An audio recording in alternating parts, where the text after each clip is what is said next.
নমস্কার বন্ধুরা, আবার চলে এসেছি দুই দিদি রান্নাঘরে। তো রান্না বলতে ছোট একটা রেসিপি, সেটা হলো গিয়ে সয়াবিন বাটা করব আজকে।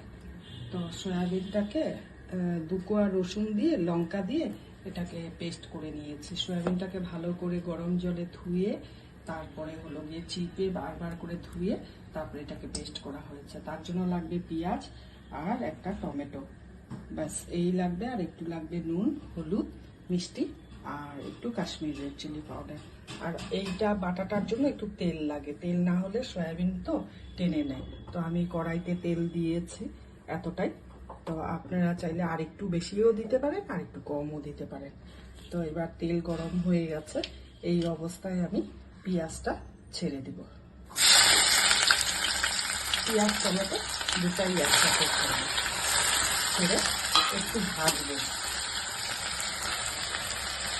একটু সময় লাগবে।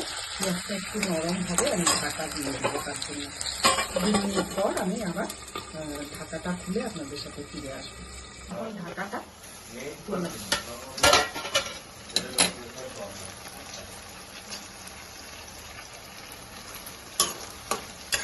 পেঁয়াজটা নরম হয়ে গেছে, এই অবস্থায় আমি এখন সয়াবিনটা দিয়ে দেবো।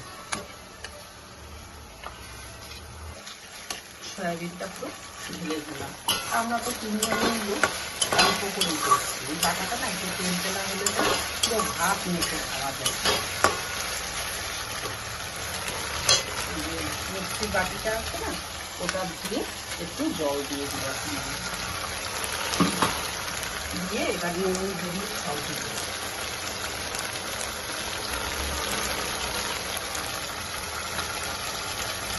হলুদ দিলাম,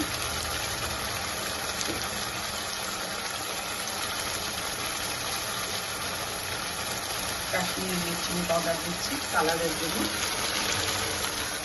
আর দেবো হলো নুন, 1 চামচ ধরা ধরা দিলাম। আর দেবো নুন ঝাল যার যার বাড়ি স্বাদ অনুসারে আপনারা দিবেন। আর আমি যেভাবে করছি আপনারা করে খেয়ে আমাকে বলবেন।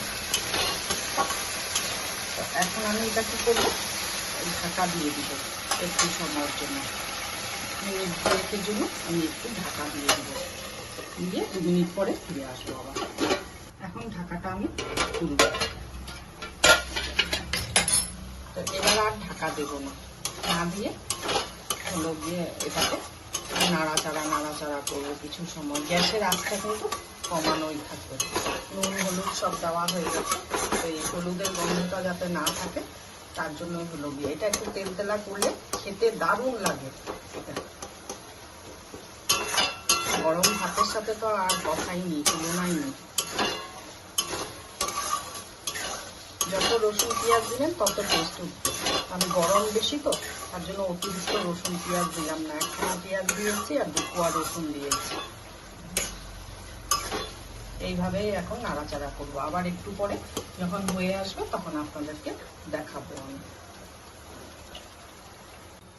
সেটা ভর্তাটা হয়ে গেছে, এটা এখন একটু চিনি দিলাম, দিয়ে এখন নাড়াচাড়া করে নামিয়ে নেব।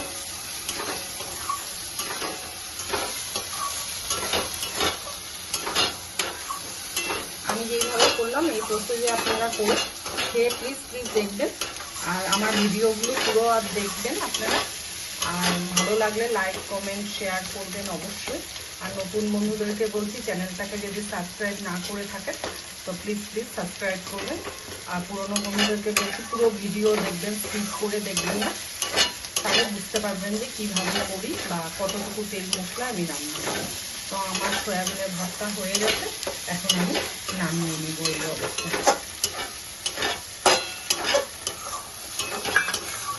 গ্যাসটা অফ করে দিলাম, লেগে যাচ্ছে মানে হয়ে গেছে।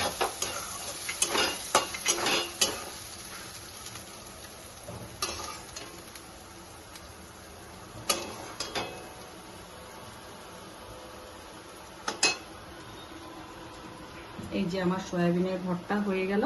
ভিডিওটা যদি ভালো লাগে লাইক কমেন্ট শেয়ার করবেন, আরও আমাকে উৎসাহিত করবেন, তাহলে আমি নতুন ভিডিও নিয়ে আসতে পারবো। তো আজকের জন্য রাখছি, টাটা।